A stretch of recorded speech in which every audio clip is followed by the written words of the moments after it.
You're listening to the She Lift Project podcast, a show dedicated to helping women achieve higher levels of success in the workplace. No matter where you are in your career, we want to help you grow. Now here's your host, Cynthia Kirkpatrick, a CPA, CFP, and Senior Financial Advisor at Moneta Group. Hello and welcome to another episode of the She Lift Project podcast. I'm Cynthia Kirkpatrick, and today everybody's going to be blessed with having Bernie Frazier with us. Just wait, you're going to see her energy like I did at our first coffee and seeing you speak and own the room at the PWA Women's Organization here in St. Louis. What struck me about you is your career in corporate, but how you've pivoted to coaching people still working in corporate a little bit, helping with recruiting and things, but your process along the way. Plus, you have the book there, so we'll talk about that for sure. Again, author of Your Success is in You, which I love, empowering and equipping you to create your best career ever. Who doesn't want that? And to be their best version. You're a speaker, so people out there looking for speakers, she's great. Just listen. Career coach strategist, talent acquisition expert, and your mission is to help people overcome barriers to create greater success, which, again, who doesn't want that and who doesn't probably need some help getting there? 25 years in corporate, leading recruiting organizations. You're a keynote speaker. You've coached clients from C-suite execs to individual contributors, so everybody out there, she can help. You've been on the Career Coach on KSDK, a local St. Louis TV station, NBC affiliate. So you've shared tips on job search tips on SiriusXM, KTRS, all these different places in the New York Times, and profiled in St. Louis Business Journal. I'm tired, but so much success. And I was joking, we were joking ahead of time. We were talking about different things that we've already talked about. And I asked my husband, like, are you rolling yet? Because you were already sharing so many good things. So thank you for coming today and for sharing your wisdom with everybody. Oh, thank you for having me. I was looking forward to this. And I always, I enjoyed our first conversation. And when you asked me to be on the podcast, it was like, absolutely, I would love to do this. Did I miss anything? No, I don't think you did. And I was listening thinking, wow, I've done a few things. You get in such do mode and sometimes you forget to stop and look back. So thank you for kind of reading that. It was a nice little reminder of a few things. It's a good little retrospective, right? Yeah, to go back and say, I do know a few things. I have succeeded in a few areas. I've done a couple of things. So today, what you're doing currently is... Well, and maybe tell me more about, first of all, what all are you doing? What are all the different hats that Bernie has on right now? Oh, my gosh. And I feel like there's so many because I do career coaching. I do speaking.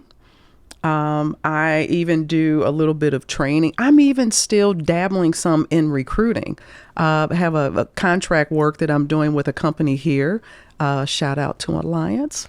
And I told them, I said, I don't want to do a lot of recruiting. I did that for decades, not even years, but they've somehow kind of roped me back into doing a little bit of recruiting. I said, it's actually been fun because it's been a good refresher for me in terms of information that I can use to help clients and information that I can use to help even in my speaking.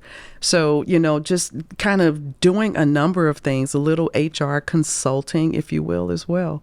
So it's all still somewhat, I guess, kind of in that HR space. I don't think I can get away from human resources, certainly the human part. Well, as people are going to see as we talk, you're good at that. So that makes a lot of sense. Thank you. So there's lots of coaches out there. There's life coaches, there's fitness coaches, there's you name it, there's a coach. What is a career coach? Great question. I think a career coach is someone who can help you navigate your career.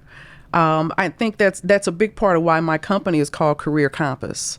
It's to help you navigate it. Whether it is, you have reached a certain point in your career where you've achieved some things, but now you're just kind of like, I always say at that halfway point. There's something about 40 psychologically that we see it as halfway in career, halfway in life, whether it is or not. And what I find people start to reflect. Okay, I've done these things. Do I want to do this going forward? And sometimes it's yes. I find a lot of times it's, I'm not sure or no. But then the question is, so what do I do? And as a career coach, I help people kind of figure that out.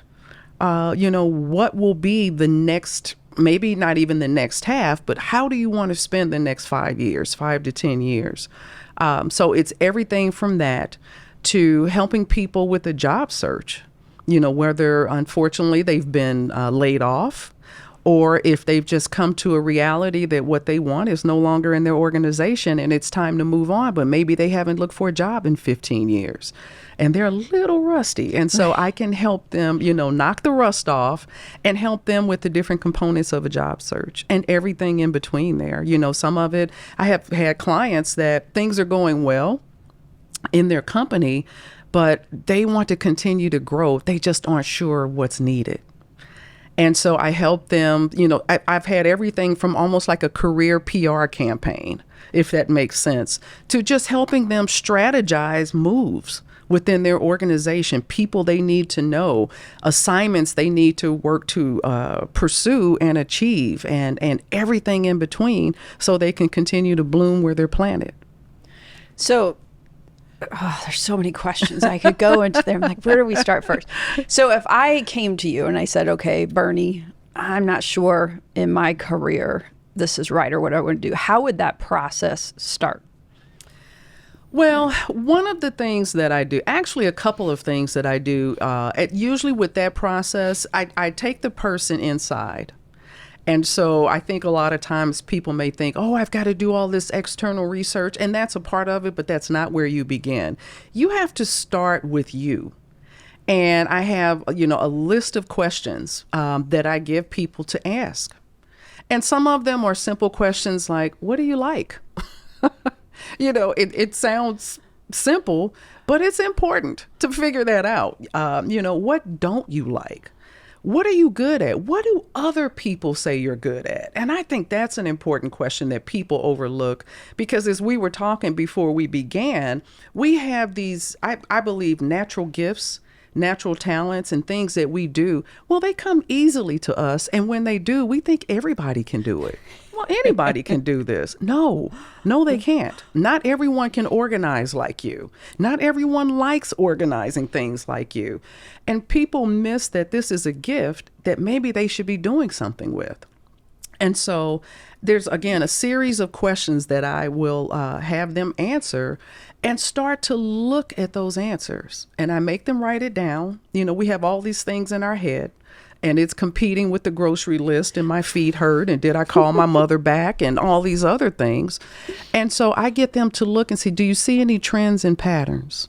Because what I find in most cases, and most, I mean literally over 80%, usually the thing that they should be doing or exploring further is somewhere in their past. High school, college, early 20s. And we ignore those signs. So I take them back. I have them do a little self-reflection, slow down, and be instead of do. Don't just do. Just take some time and think about this. Don't just write down quick answers. And so it really kind of starts there, and it begins to unfold from that point. You mentioned, a lot of it's there early on in life, which by accident, I think I've figured out some of that myself. That seems so wise, but also, how'd you figure that out? Like, go back to your teens, go back to your... Yeah. Well, you know what? I have used myself as a guinea pig a lot in my own exploration. I had an incident in, I think it was my late 20s, that started me to asking questions about myself and looking back and reflecting. And when I did, I first saw it in 5th grade. And I can think over the years, different points in my life where it showed up. And it was like, how did I not see this? And as I started talking with other people, and as I kind of evolved into the coaching, as I started asking people these questions that I asked myself, I started seeing the same thing. And I said, there's got to be something here. This is a human condition. And it evolved from there. So I got to stop. This sounds amazing and profound. So first of all, you said an event in your late 20s that caused you to start asking questions. What was that, if you don't mind sharing? Oh, sure. I knew you were going to. I actually wrote this in my book, too. So I was working for a company here locally, and I had gone to one of these facilitated meetings. There were probably 70 people there, and they had us at these round tables, and each table had a flip chart. You know, we've all been at those meetings, right? So every seat had a name placard. And when I found mine and I looked at all the other names, I remember thinking, how did I get at this table? Because I was an individual contributor at a table with the top executives. And this was a multi-billion-dollar company. And I'm sitting here, and at first, you know, there was this wave of intimidation. You know, I'm 20-something. I'm an individual contributor. I'm with the senior vice presidents of this. And then I went, I want to be at that table. That's where the fun people are.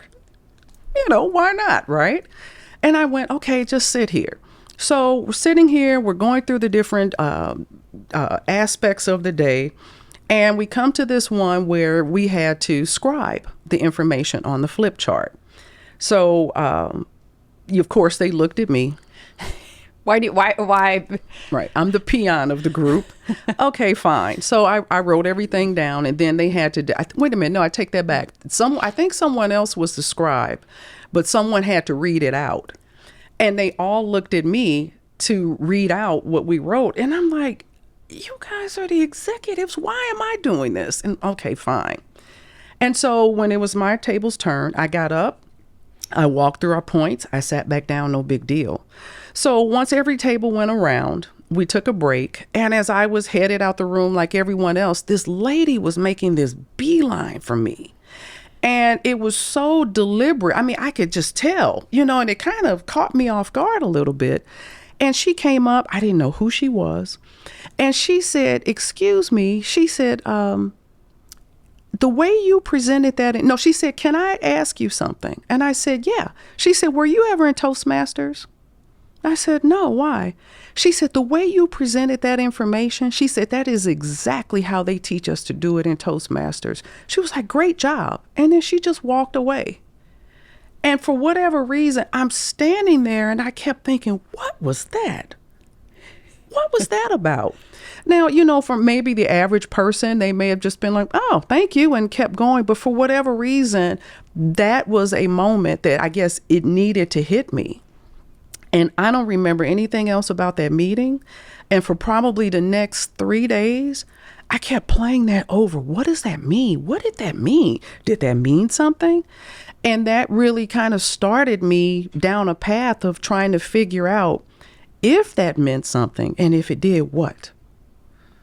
And it was just that my journey of asking questions and paying attention to things and looking at things and analyzing things that I started to figure out, oh, I think there's something here. So how does that get back to fifth grade Bernie? So what I realized was my gift was in my mouth, my voice, and speaking. You know, they say that public speaking is one of the top 5 fears of adults, and I love it. And I'm thinking, how strange is that? You know, I love something that most people are terrified to do. And so as I, again, started looking back, all of a sudden I started seeing different times in my life. And in 5th grade, I was in a large school district here in St. Louis, and our school board was having a meeting. And I'm not sure to this day, that was years ago, how I got selected, but I was selected to lead the Pledge of Allegiance at one of their big meetings. And I'm thinking, why me? How did what? And I still have the picture of me up there in my garanimals, for those of you old enough to know what garanimals are, leading them in the Pledge of Allegiance. And that was a moment that stuck out. Why me? How did I get picked to use my voice? And I had an instance when I was in college. I've had them in work assignments, just over and over in my community, where I was asked to use my voice. I didn't volunteer.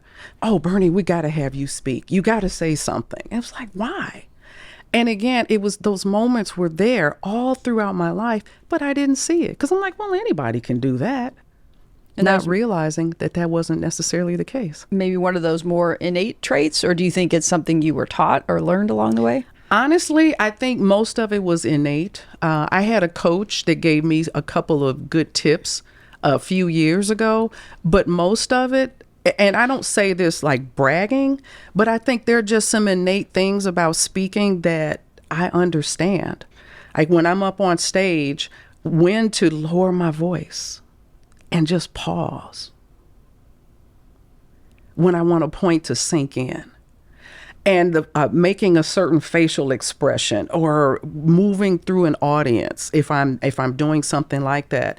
And even this coach, who is a phenomenal speaker, when she and I were working on a project and I was going to be videotaped and I was a little nervous. She said, do you want to come over this weekend? And I can just kind of watch you, observe you. If there's some little points maybe I can help with. She said, it would never be anything major the day before, but maybe just some little tidbits. And I went, absolutely. So I went over to her house and it was going to be a 20-minute talk. And I walked through it. This was almost 10 years ago. And when I finished, she looked at me. She said, get out of my house. I'm like, what? I'm looking like, what? Help me, because she is such an amazing speaker. She said, you don't need my help. As we talked about it, and because I use humor a lot, I'm silly. And she said, you can do something I can't do. She said, I have to think of examples. And when I'm practicing, I have to rehearse that moment of humor in mind. I said, oh, no, I never do that. It just comes. And I just kind of in the moment, or I'll have an idea if I'm going to give this example, but in the moment, something will go, use this one instead. And I said, I don't know how to explain that to people. It's just a hunch, I guess. And I try to go with it. So is there a time where you brought somebody that you've coached through that process and they've had an aha moment of, oh my gosh, it was third grade me, it was high school me, it's been there all along? Like, is there a coaching relationship that sticks out in your mind? The one I just finished. Our session ended last week. And she was trying to figure it out. She had her education and her career for 25 plus years was down this one path. And she's like, I can't do this anymore. I don't want to do it. And I said, okay. And she even told me, she said, I was wondering about some of these exercises. Like, where are we going with this? And I said, I know. I said, but sometimes you just have to trust the process. And one of the things that came out for her, because one of the first exercises, I had her answer all these questions. And it was written all through there. And I said, send it to me a couple of days ahead of time so I have a chance to review it. And it was just jumping off the pages. And I said, you're a leader. And she went, yeah, I know. I said, why have you been running from it? She was like, how did you know I've been running from it? I said, because it's not showing up on your resume.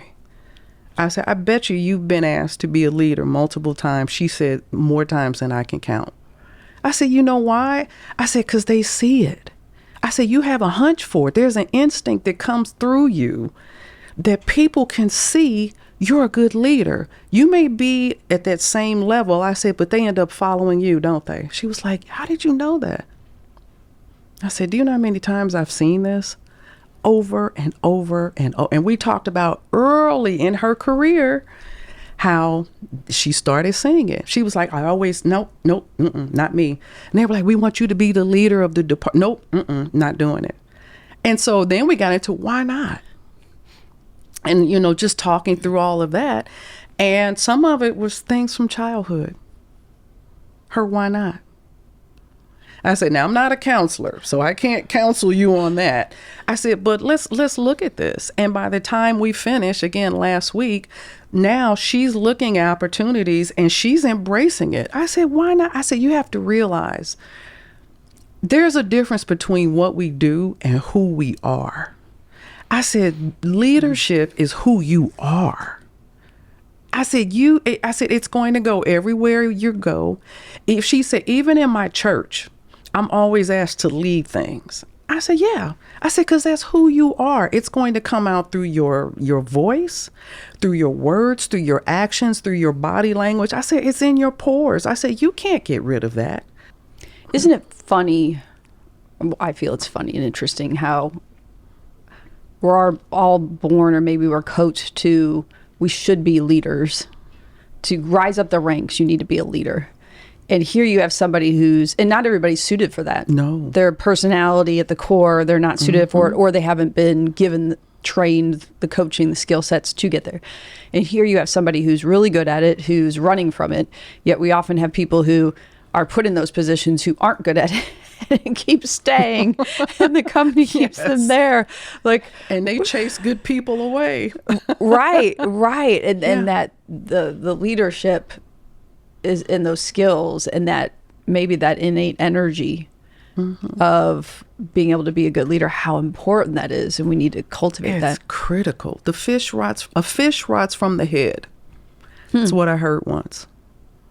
And so if the head is rotten, what's going to happen to the body? Wow.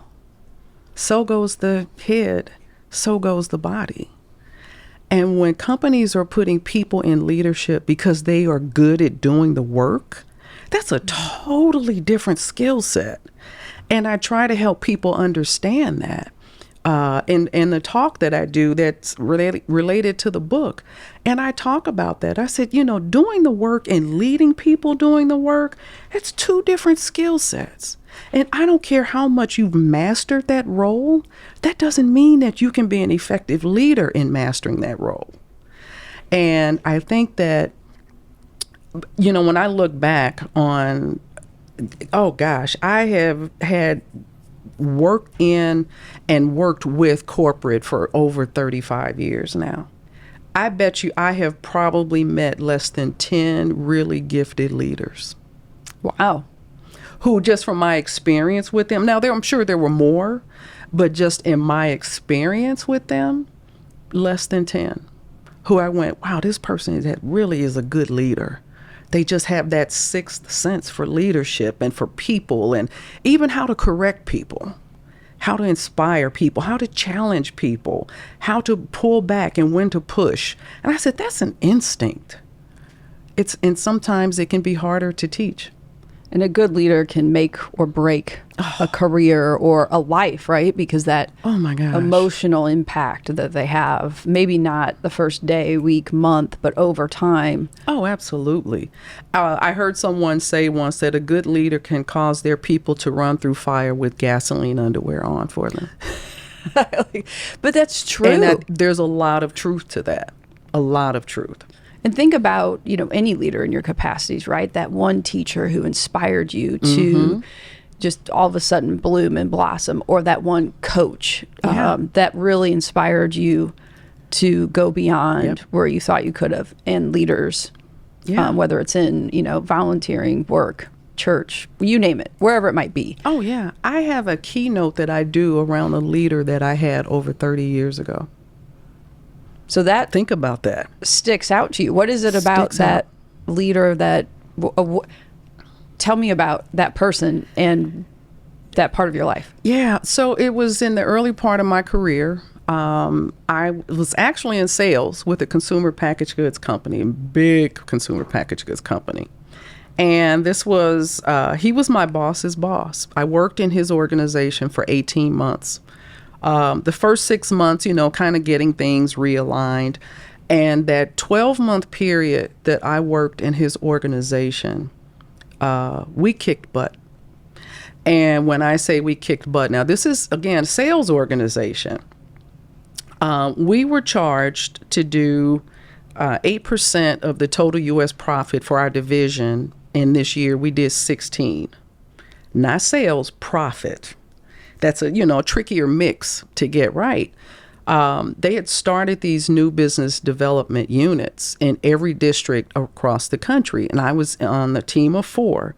We were the only unit that they deemed successful in the entire country.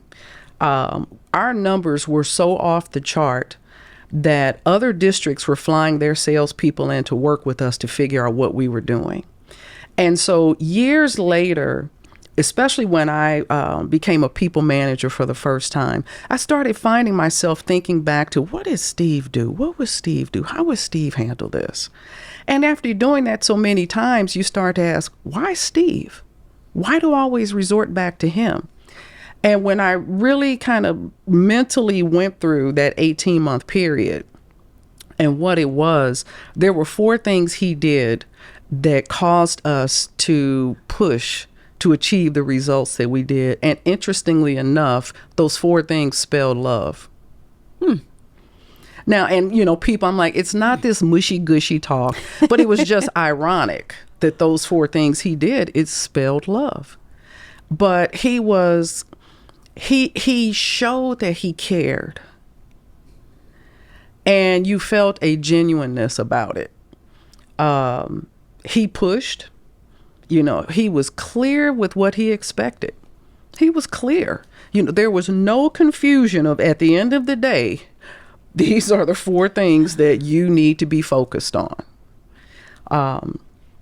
And I just, like I said, always think back to that and just that time. And it was so interesting. The company had started a sales program, sales awards program. And everybody knew he was going to win the Chairman's Club Award. We figured if he didn't, it was rigged. And what I thought was so amazing was he did win the award, but he didn't even win it on the business results. He won it on his people leadership. And he probably could have won it on both because of his people easily. leadership. Yeah.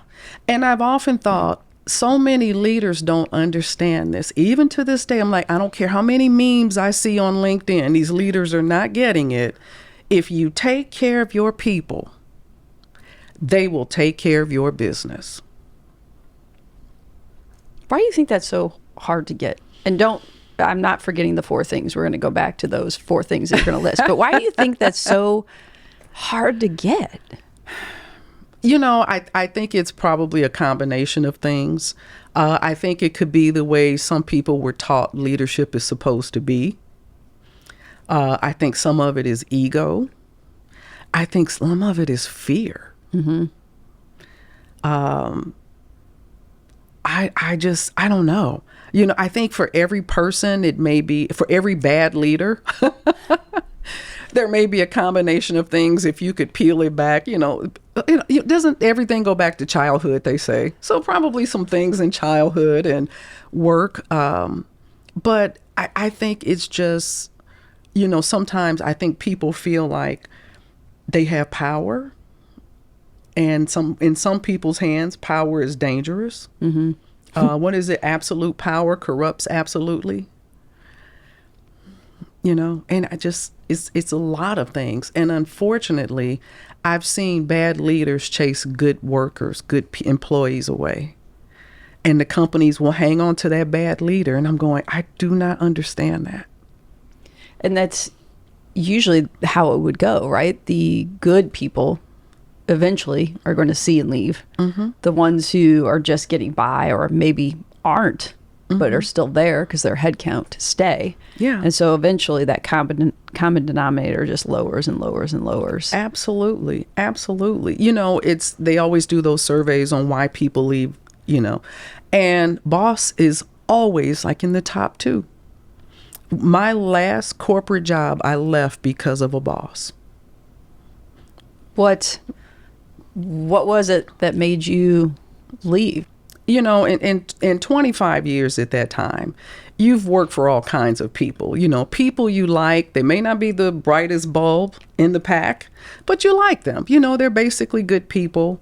You work for people that you respect, but you don't necessarily trust them. You respect them because they're good, but they haven't garnered your trust. And this was the first time I had ever worked for someone that I didn't like, trust, or respect. And I said, that's too much. I will not do it. And I left. You had no legs on that stool. They were all gone. They were all gone. They were all gone. And the person had a reputation coming in, but I went, you know what? I had been in a situation like that before where the person coming in was not very well liked, at least from the feedback that I had gotten from some people, ended up being one of my all-time favorite bosses. And for whatever reason, he and I just clicked. And I actually ended up kind of mentoring and coaching him on leading us, which was just the weirdest dynamic, but it worked and he was open to it. And so when this leader came in, I went, just be open. And within 4 months, I went, no, this isn't going to work. It's not going to work. I said, I have worked enough years that I'm at a point that I will not work for someone that I don't like, trust, and respect. So I left. Can't miss out on the love, those 4 things. The love. That spell out love. Yes. What were those 4 things? So the L is listen. A lot of leaders, I don't know if they aren't capable of listening, which I don't think that's the case, but I think they feel the pressure to have all the answers. Yes. And so they don't listen to the boots on the ground. Well, he did the opposite. And again, I'm in sales, field sales. So every few months or so, he would come out and work with you for a day.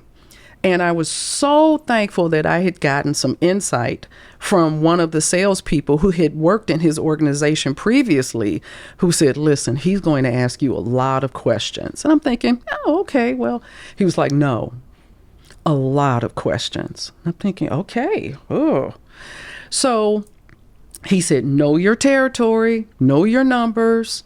And I mean, for almost 8 hours, that man peppered me with questions. By then I'm like, kill me, just kill me. Let's just get this over with. But he was like, so where are we going next? Okay, so tell me about this buyer. Okay, so what are they like? What's been your biggest success here? What are you still working? And so what do you think we should be doing to help make this area more successful? And he didn't come out to give me all the answers. He was like, you're the one out here. You know this area, not me. And what I discovered after the fact, what it did, it made me know my business. And I didn't realize, because I had studied and prepped so much.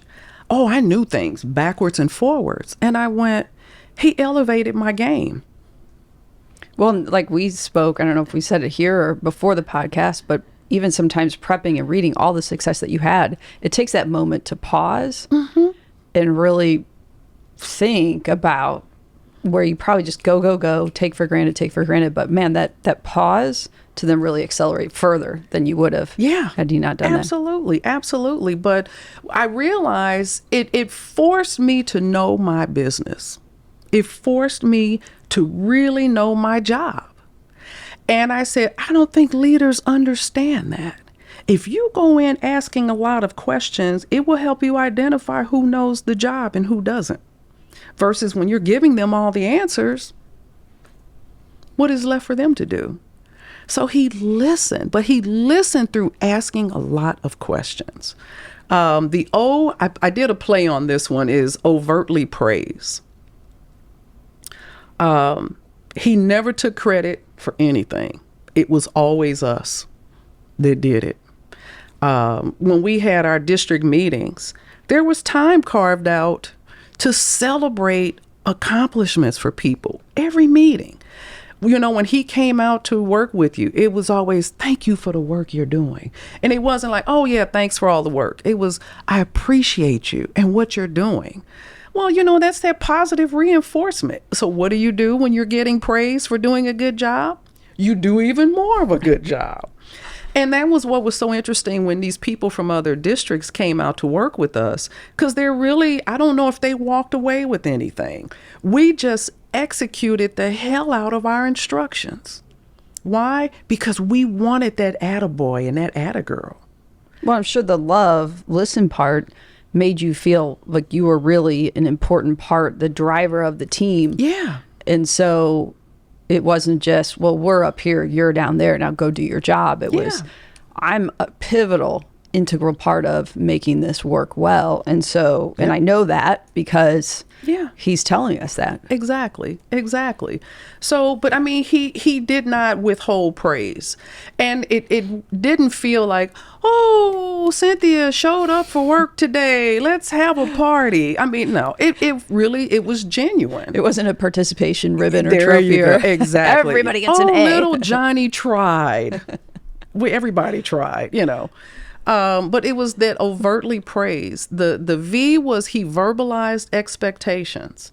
Like I mentioned a few minutes ago, we were very clear on the assignment.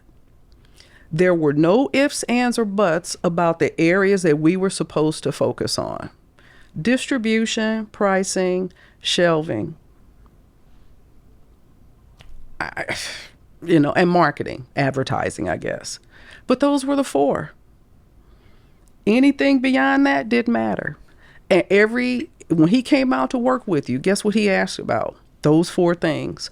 When your manager, your immediate manager came out to work with you, guess what your manager asked about? Those 4 things. Why? Because that's what he was asking them about.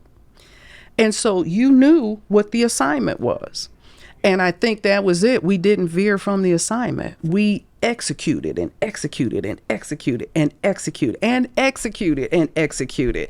And we just did it over, over and over and over and over again. And it drove our numbers through the roof. That clarity is huge. We were clear. I have coached so many clients that one of their frustrations is, I don't know what I'm supposed to be focused on. They're like, so I just do what I want. I'm like, well, that's a hot mess. Which at first might seem cool. I'm going to do what I want when I want. But after a while, it's exhausting. It's exhausting. It's frustrating. It can be overwhelming, and it can be fearful. Mm-hmm. Because, boy, I don't know. I'm just doing stuff. I don't know if that's being regarded as good stuff. And if it's not regarded as good stuff, that means that could negatively impact my performance, my review, my raise, my job. And so I've just had client after client where they've been frustrated. They're like, I don't know, one week they have us doing this. The next week they've got us running over here. They don't even know what they want us to do. So how are we supposed to know? So everybody's just kind of doing their own thing. I'm going. Kind of like the wild, wild west of just, chaos. Yeah. And how tiring is that start, stop, this direction, that direction. Where do I go now? At some point, everybody I give up. I give up because I'm wasting time. Mm-hmm. Exactly. But we were clear and it never changed. The E is empower. He didn't micromanage. And he would tell us, he said, what do you need from me to do what you need to do? How can I help you? And so you knew you had to be thinking about that because you could not answer him with, I don't know. He's like, you're out here all the time. How do you not know? And he was like, listen, you know what the needs are out here. You tell me what you need. And I remember one thing he said. He said, Bernie, my job is to fight to get you the resources you need to do your job.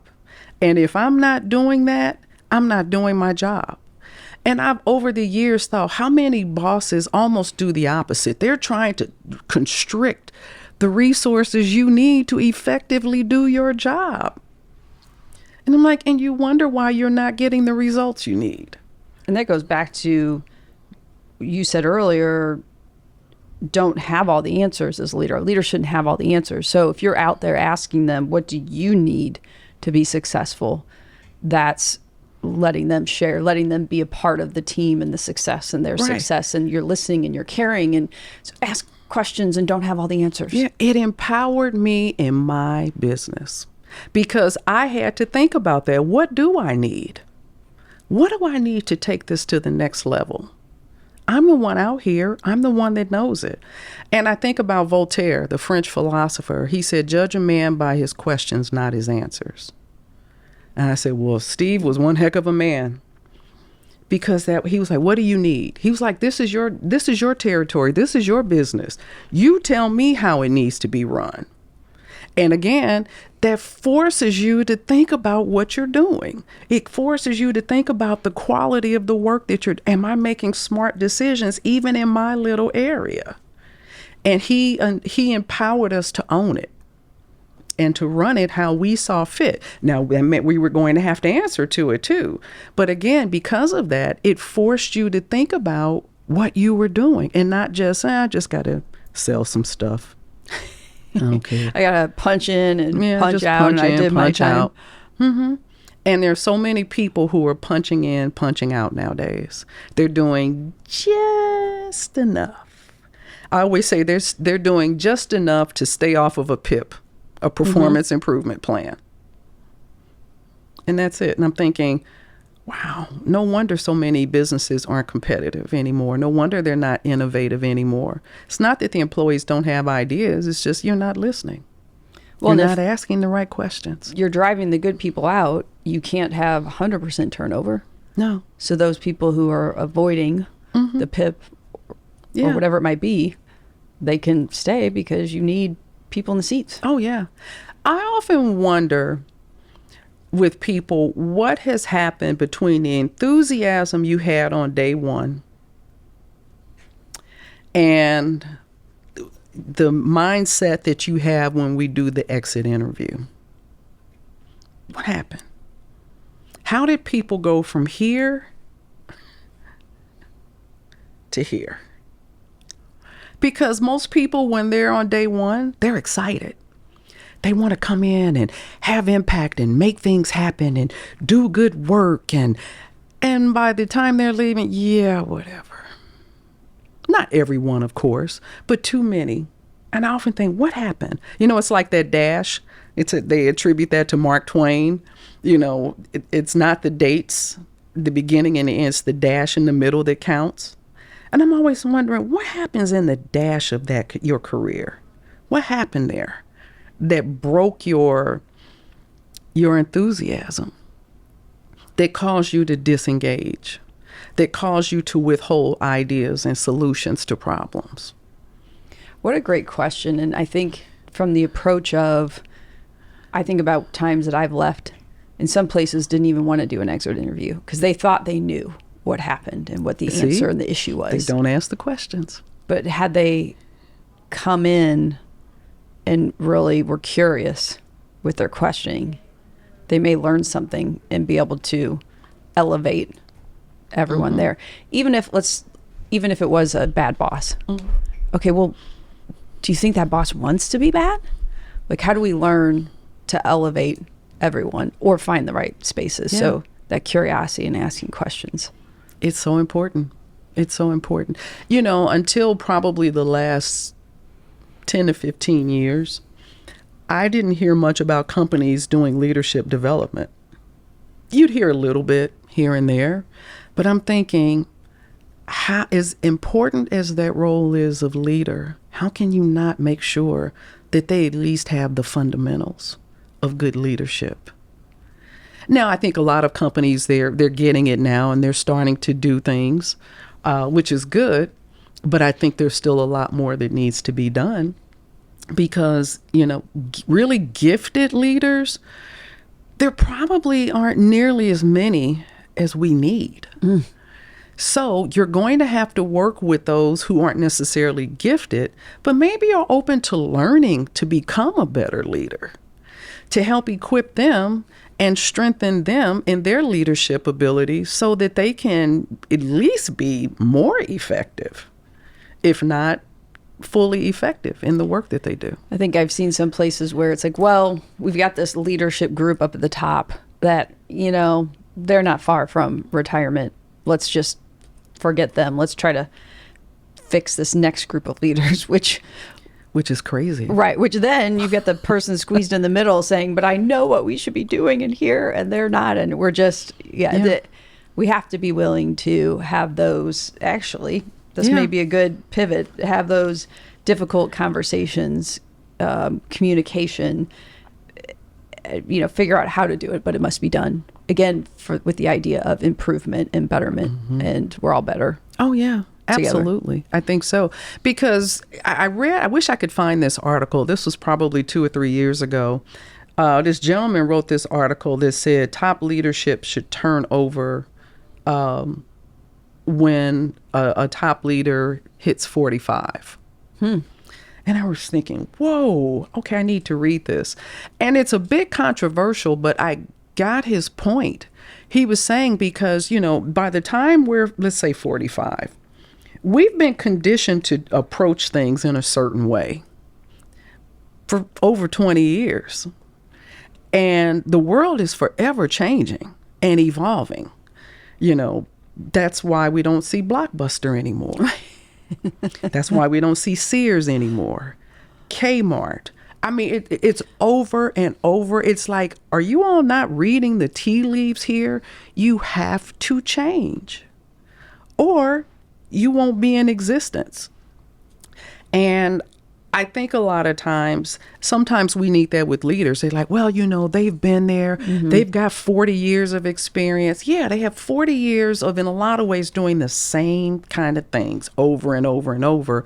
And then they get clipped at the knees by some 19-year-old who says, hey, what if we get people to use their own homes as hotels? Well, that's the dumbest idea in the world. Who's saying that now? What if people use their own vehicles to drive people around? No one's going to want strangers in their homes and in their cars. Really? I was asking those questions. The what if or why not? How could we? What's needed? What's the different? How do we need to do this differently and better?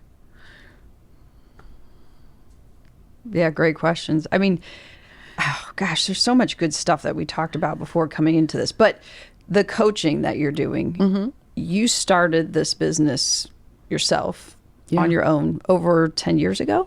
Yeah. Oh my gosh, I can't believe it'll be 13 years, coming up on 13. The interesting thing is I've done coaching for 26 years, but I didn't do it officially, hanging my shingle out, until 2011. What drove you to that? What made you say, this is it, this is the time, it's my calling, I need to do this? Well, it's interesting. I was working a full-time job when I started my business, and it was evenings, some weekends, but I was trying to really contain it to evenings because I said this could really spiral, but you'd have some weekends when, I would do it as well. And remember I mentioned the boss that I left. The bug had really bitten me, and I knew at some point that I would leave corporate to pursue it full time, but my plan was not at that moment. And it was a final meeting with that boss where I said, I guess now is the time. And honestly, it was one of those, I tell everyone, I prayed before I went in this meeting. I believe in prayer. And I'm like, okay, I'm a mouth. I might say the wrong thing, but I don't want to, because I always believe, respect the office, if not the person. And I went, she's still my boss at the end of the day. So I have to demonstrate at least that degree of respect. And by the end of that meeting, I had quit my job. It was like, okay, I guess this was the plan. And so that was really kind of the final catalyst. But I had been moving in that direction anyway. But yeah, I've been doing coaching since 97. So. And you had mentioned that you identified, so coaching for all those years, being in corporate for all those years, there were 2 specific instances where you identified your gifts. Yeah. To, I would assume, then help build this coaching company. What were those 2 instances? Well, the one was the one I mentioned in that meeting. That was probably the single biggest catalyst that at least started me to paying attention to try to figure out, did it mean something? And if so, what did it mean? So I'll really kind of stick with that one. After that meeting, I really did. I started paying attention. And that's what I find most people don't do. Why? Because we're busy. I got to go. I got things to do, places to go, people to see. And I always say we don't slow down enough to read the tea leaves. They're usually there. We just don't see them because we've gone 150 miles per hour past them. And so I started the company that I was working for at the time. I was on the task force to create a new employee or new associate orientation. And it went from like an hour or two of signing your life away, then you go back to work, to really a 2-day program. And once we finished with it, it was like, Bernie, you've got to be one of the facilitators. And I'm like, oh, okay. And I did. They started one of the executives started a mentoring program there. And he tapped me. He said, I need you to be one of the facilitators. And I'm a recruiting leader. And I'm thinking, okay. So I did it. And then other companies that I worked for, even my last corporate employer, they started this, it was a diversity leadership program. It was a 1-day program. And this is going to sound very weird being a Black female, but I'm not a big proponent of those, which that's a different conversation. But this program, the way they presented it, I really liked it. It had some different components and twists to it, and it was really focused on leadership. Well, this is for people who were at the director level and above, all the way up to the CEO. And I got tapped. I think I was the only non-trainer as a facilitator for the program. And we co-facilitated. And every class I taught, when we got the evaluation sheets back, my scores were always higher. And it was just like, by that point, it was like, here it is again. So just once I started paying attention, I could see it over and over and over and over and over again. Just those confirmations that they're speaking, whether it's training, facilitation type things, they were like, you were more of a natural with that. You have an ease with that a lot of people don't have.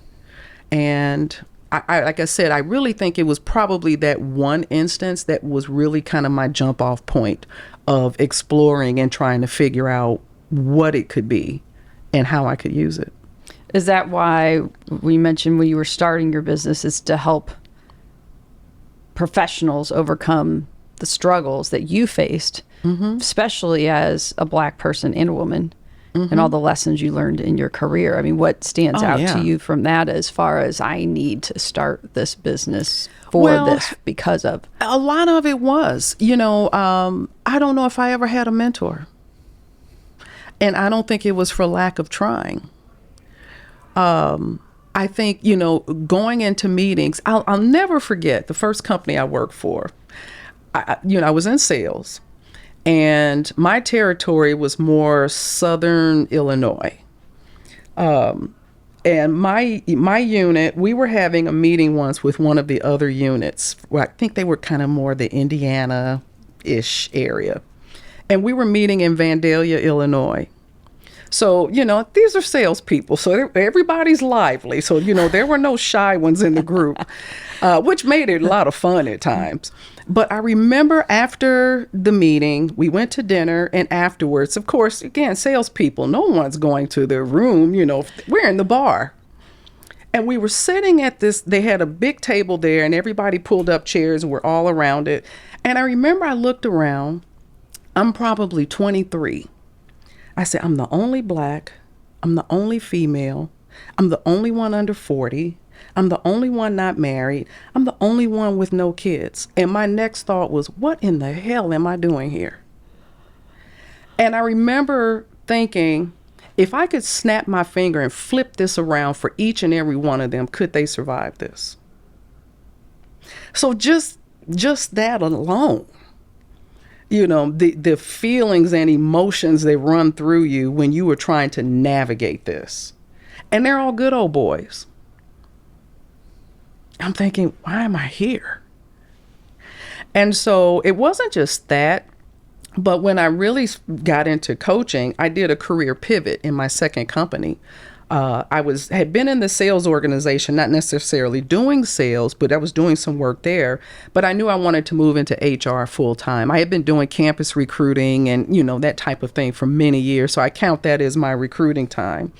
But I wanted to move into HR. And I had been with the company for, I think, about 3.5 years at that point when I was actually able to make that transition. And in that first week, I had coworkers starting to come to my office, and they're like, Bernie, I need your help. I'm like, okay, what's going on? And they're like, I'm thinking about looking for another job, and I don't know if this is working, or I've got an interview. I need your help with this. And I mean, they started coming, and I'm like, guys, I'm trying to find the coffee pot and the restrooms. Can you give me a minute? And it started there, and it just continued because they started sending other people. And I remember one day I had someone in my office, and we're talking. And when we finished, I opened my office door, and there were 2 people out there waiting on me for the same thing. And I'm like, I do have a job. I'm being paid to do a job. And it got to the point I was trying to schedule them in between things and call me tonight. Okay, let's talk. Okay, Saturday at 11. And I did that kind of thing for years, and it was family and friends, and it just grew. Wow. So you had to start the business, and we haven't touched upon the book that you have yet. I mean, you've got a copy here. We get to share. We get to share. We get to show. And I think that is an important tagline, right? Your success is in you. Mm-hmm. A lot of what we talked about getting into the you. So empowering and equipping you to create your best career ever. Who doesn't want that? Yeah. What led you to writing this book? The funny thing, I did this whole process backwards. Most people write a book and then they start speaking.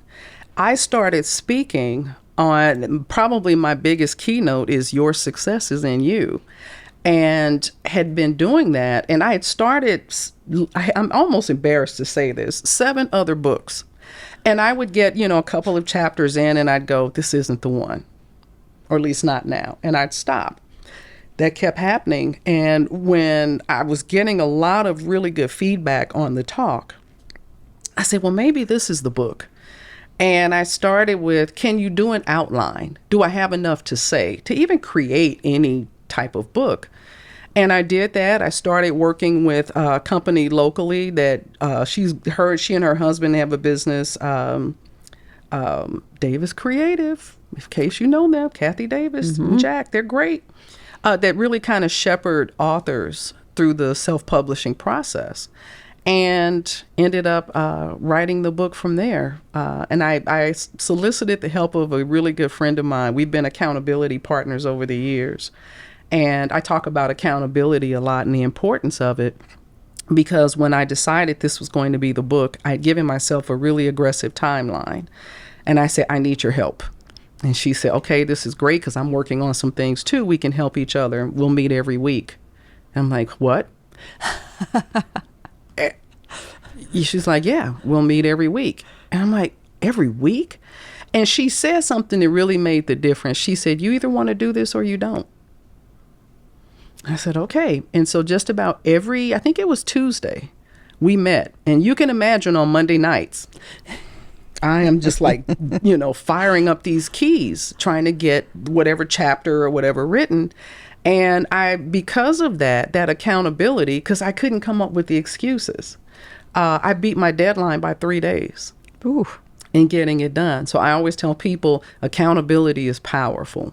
It is powerful. If you really want to get something done, find someone that will hold you accountable, and not the one that says, oh, I know, your eyelashes were hurting. It's okay. You don't have to do it. I said, no, you need that drill sergeant almost. I said, they will frustrate you all the way to achievement. But it sounds like you early on set clear. I go back to the whole clarity. What part of that was it? Empower, don't micromanage, With the love? Right. The expectations. Verbalized expectations. Yeah, verbalized expectations. You had clear goals. You shared them.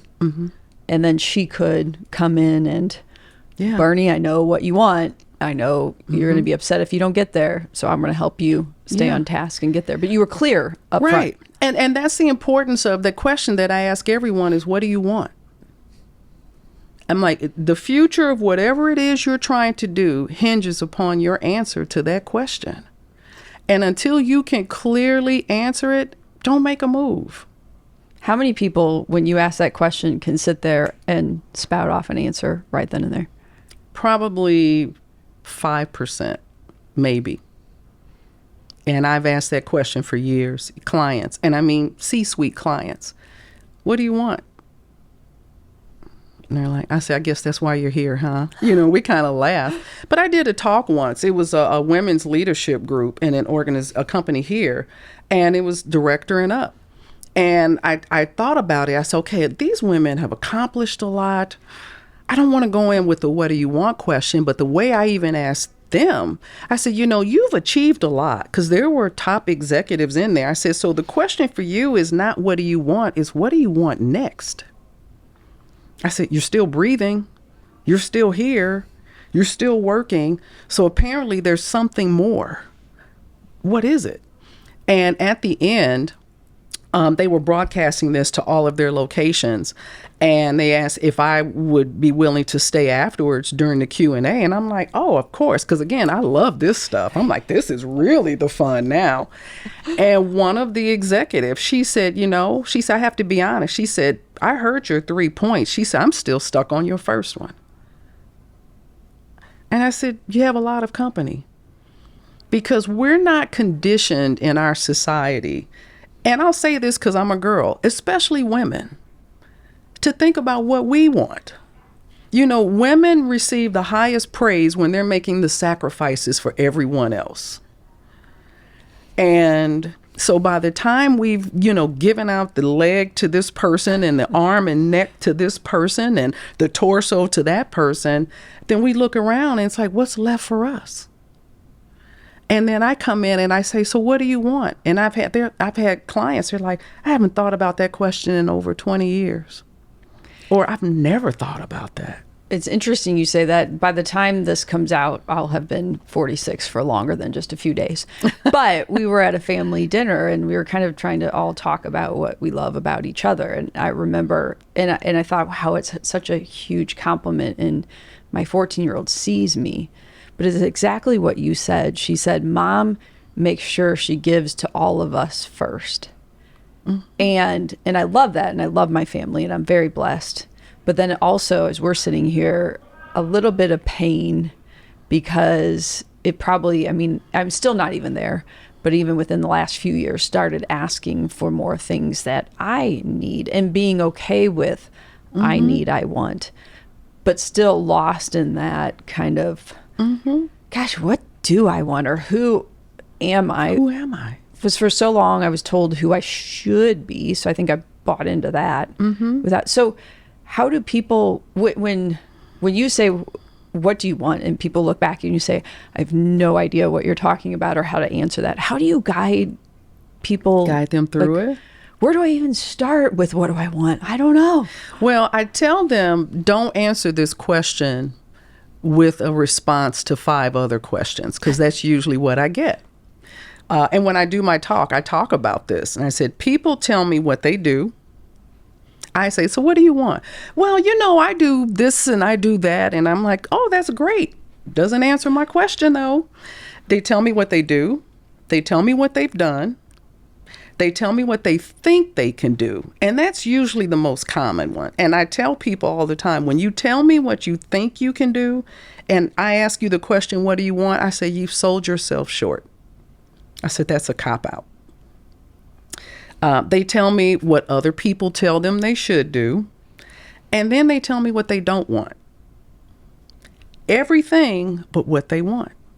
And I always say, yeah, it's 4 little words, but it's a big question. And it can take you years to really answer that, because it requires you peeling layers back. You've got to get real with yourself. And I tell clients, listen, you can lie to me all day long because you're paying me. So garbage in, garbage out. I say, but don't lie to yourself. This is the time to be selfish and self-centered. What do you want? I mean, think about it. Even on the airplane, don't they tell you secure yourself first and then help someone else? If you're a hot mess and you're leaning, and you're drooling out the side and you're just run down, who can you really help? But if you are enthusiastic and energetic and your creative juices are flowing and you are excited, boy, you're in a really good spot to help other people. But we don't do that. I feel it was something I shared on social media recently, where it's, why are we comfortable with others talking, but if we have to sit with ourselves for a moment and, like you said, peel back the layers, really dive into the soul and the spirit, I'll find a distraction. Yeah. You know what I figured out? You said you'll be 46. I've got you by 10 years. Wait till you turn 50. But it's interesting because, again, like I said, I've used myself as a guinea pig a lot, at least as the starting point. And I can remember when I was in my teens and in college, I could lay in the bed in the dark for hours and just think and just ponder and wonder and, oh, I can do this, and oh, I'll do this. I can't do that now. And about 2 years ago, I remember asking myself, why do I struggle with this? I used to be able to do this effortlessly. Why is this so hard for me to do now? You know what came to me? Because I've had so many years go by now. If I lay there, I start thinking of all the mistakes. See, when you're young, it's all the possibilities. When you get older, when you've got some mileage on you, you start thinking about, boy, I missed that one. Wow, I messed that up. I wish I would have done this. And I said, and it's almost a depressing thing. It's almost like at that point too, you feel stuck. Well, I'm too old now to change or do anything different. I'm so far into this. How do I get out of it? It would be a failure or a mistake. Yeah, if I failed. I missed it. I've screwed up. Who wants to sit and think about that for 2 hours? And so it really takes a rigor and a discipline to be able to do that when you've got some miles behind you and still be able to focus on possibility. It takes a lot of effort. Well, think about while you had been doing it your entire life, you maybe weren't always aware of it. You started your business in your 40s. Yeah. And you're speaking and you have a book so someone today would look at Bernie and say, oh my gosh, you're so crazy successful and you're so impactful and you're helping so many people. And I would laugh them under the table. I would go, if you only knew. And I tried, one of the things that I committed when I started, especially the speaking, was, again, because I believe in prayer. I'm a Christian, and I pray and I said, God, if you want me to say it, I'll say it. I don't care if it's about me. I don't care if it's controversial, if it will help people. I said, if it will help free them, just because they can go, oh my God, I thought it was just me. Think about the major relief we get when we realize it's not just me. I'm not crazy. Or if I am, I'm not the only crazy one. And so I think about things like that. And I tell people, listen, I've done talks. There's a program here, and I do, it's a 1-day class for them every year. In the last couple of years, I've done 2 days. And I'm sharing a lot of this, but I take them through a series of questions, especially on that first day.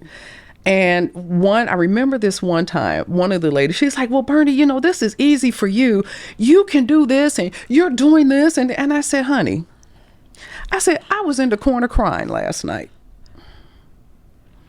I said, don't put me on that pedestal. I said, I'm human too. I said, it's just that maybe I'm a step or two ahead. Maybe I've learned to rebound a little faster than you. I said, don't you ever think that I have arrived. I said, do you realize most coaches have coaches? I said, doctors have doctors. Counselors have counselors. I said, because we can't do it for ourselves. I said, I can sit up here and tell you step by step by step, effortlessly, then go home and go, I don't know what to do. How do I? I was like, you have to realize, I said, we're all human.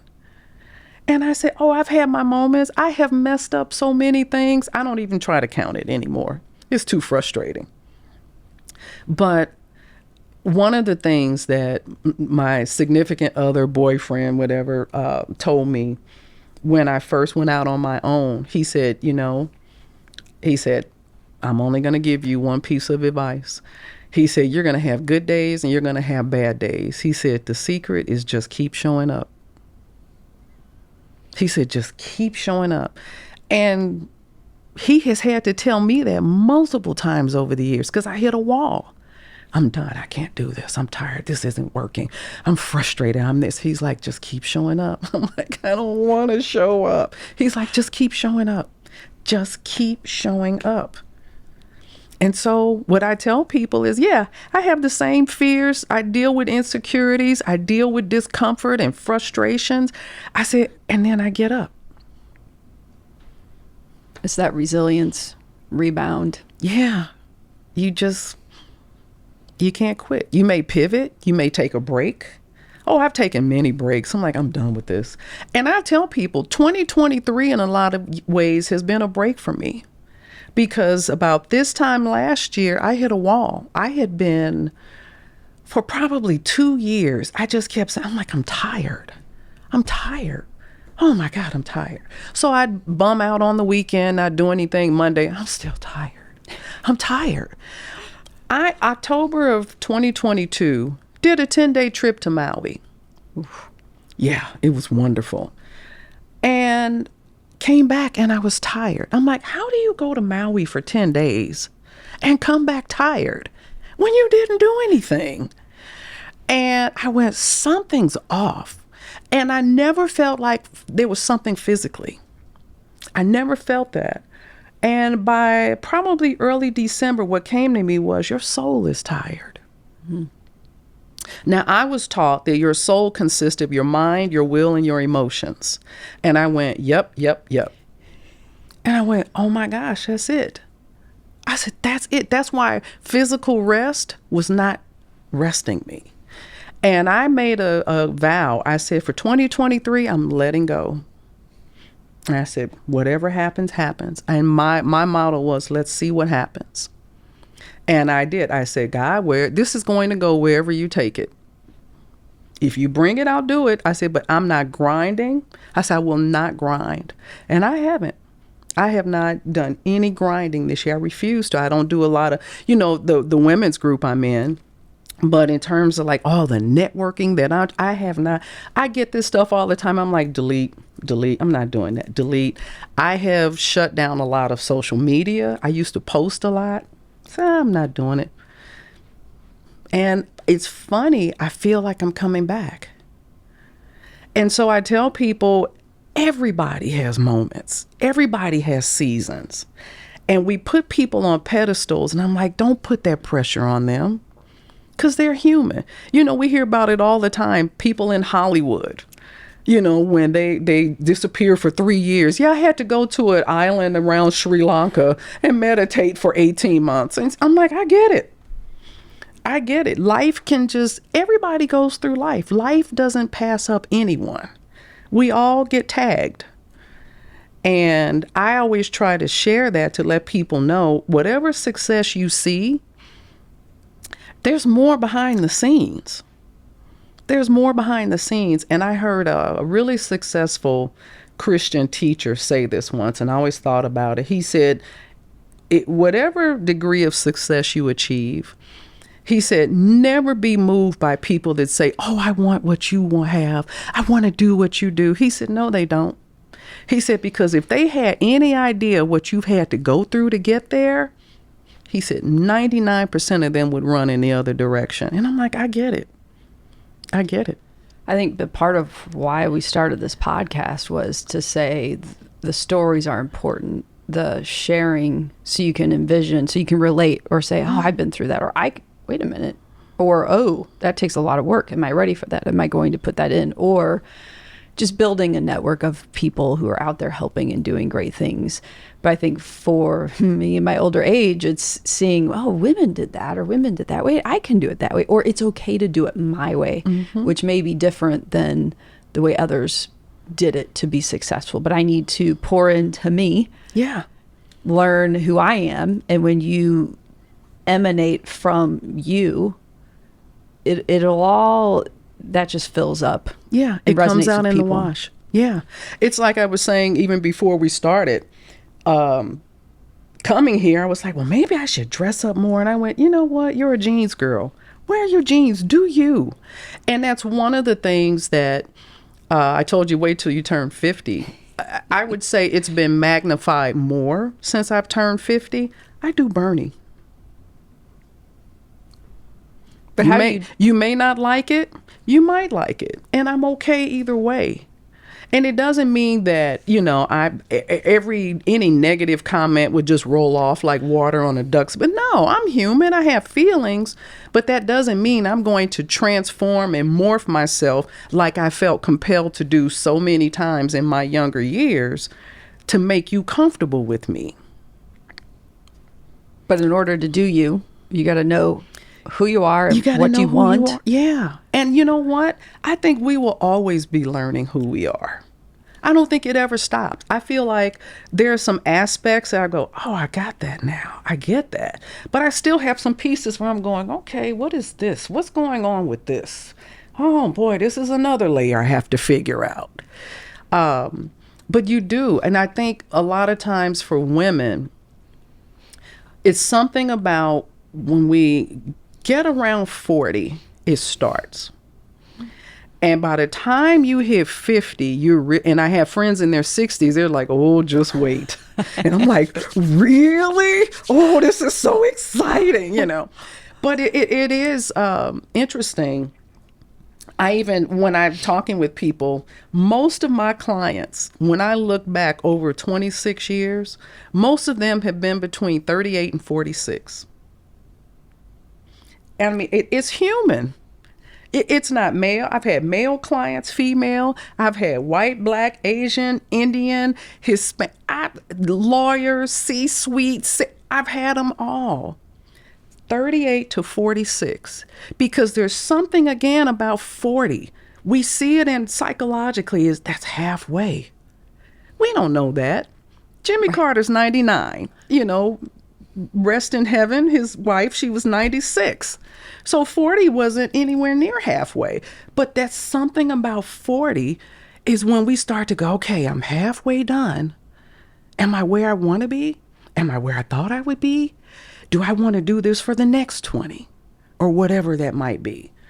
And you do. I think people at least begin to start to look inside.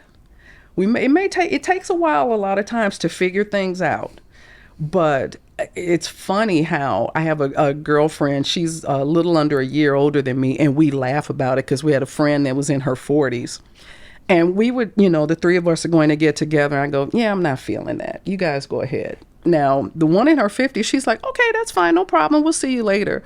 The one in her 40s, and nothing against women in their 40s, she was like, but we made plans. And the other one, she'd be like, don't worry about it. It's all good. And we laugh about how, I'm like, yeah, we could make the plans and still go, I don't feel like doing it. As in, nobody's upset. Nobody's offended. It's like, we get it. Do you? Do you? It's funny, place I worked before this, so I was in my 30s, and somebody had said, just wait till you get to your 40s. Just wait till you get to your 40s, because at that point you'll be like, F it. I don't care. You won't care. Yeah. So if Vicki ever listens to this, or I'll have to send you the episode, Vicki, that's you. You know who you are. Oh, and you know, it's funny. For me, it started at 38. It was like I started feeling some superficiality just falling off. And I remember at 38, I started telling people I was 40. You know, they say we put our age. I was putting mine up. I was so excited to turn 40. And even turning 50, it was like, wow, I'm 50 now. But it was probably a year or two into it where I really started feeling like, yeah, nope. The only time I know people want to age themselves is they're close to 21, or in my line of work, they're close to 65 because they're hoping for Medicare. So, well, this is my philosophy on age. I always figure it's better to put your age up 10 years because then people go, oh my gosh, you look so good for your age. What are you doing? You look fabulous. If you put it back 10 years, they may go, oh, like, wow, she had a tough life. So I figure put it up. but I think the last pieces that we recapped are a great place to circle back to things like, why wait to get help, to figure out who you are, what you want to do, and that may be several times in your lifetime. Oh, yeah. And, having coaches, having people who can ask you those difficult questions, force you to dive deep, to live with yourself, peel it back, but also hold you accountable. And, Bernie's somebody who can be there to help coach you, especially in a career. I mean, think about, where do you spend most of your time? Yeah. Waking hours. It's working. Yep. Wouldn't you want it to be the best you could possibly be? So whether it's coaching, speaking to different organizations or companies, you come in, you've done some training, your book, are those all the ways that people can find you and that you can help them?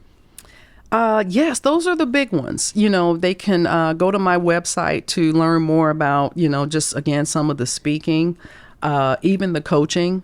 Those are probably the two biggest. A little bit of training. I'm not necessarily a trainer. I'm certainly not a designer. I can facilitate training. That one's a fun one for me. But yeah, just helping them. And you hit the nail on the head, because that's something that I tell people is that, in a 24-hour period, you're going to, at least Monday through Friday, for I'll say the quote unquote average worker, you're going to be engaged more in work and work related activity than any other activity you do. That includes spending time with your family and friends combined. Thinking, why would you not invest in making sure that is as meaningful, as satisfying, and as impactful as you want? That's too many life hours to just lull through it.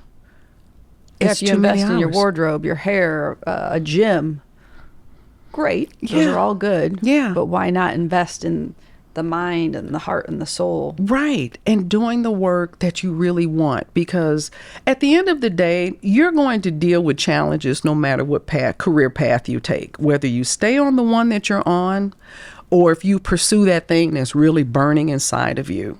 You're going to deal with idiots, crazy hours, unfairness, and all the other, injustices, inconsistencies, and all the, challenges of it. Why not at least work to get on a path that at the end of all of that, you get what you want, versus waking up one day realizing you spent 15, 25, 30, 40 years in a spot that at the end of it, you're still not happy. That just seems crazy to me. And I'm like, aren't you worth the investment? Wow. I can't say anything else. That's a great way to end it. Aren't you worth the investment? I was going to say, what am I going to say at the end to recap this? Take the person inside, ask a lot of questions. But no, aren't you worth it? Yeah. Aren't you worth it? I knew when we met, you were a great energy, plus the content I knew was going to be so great. It was powerful for me. And I thought, oh, she has to join me. And so I'm so excited you did, especially so early on. Now we can get this out there in a couple months and everybody can see this, hear this, and learn from you. And we could go on for another 2 hours with all you have. But since we can't, people can have you speak, have you as their coach, and learn more from you that way. Absolutely. Yes, yes. I have enjoyed this. Like I said, I was looking forward to it. As you can probably tell, this is a passion for me because I just see so many, and I've seen so many people, what I call bored, burned out, or frustrated. And I always think, you don't have to be. You don't have to be. You don't have to be, and aren't you worth it? Aren't you worth it? Thank you, Bernie. Thank you. This concludes another episode of the She Lift Project podcast. To hear more episodes of the show, subscribe wherever you get your podcasts.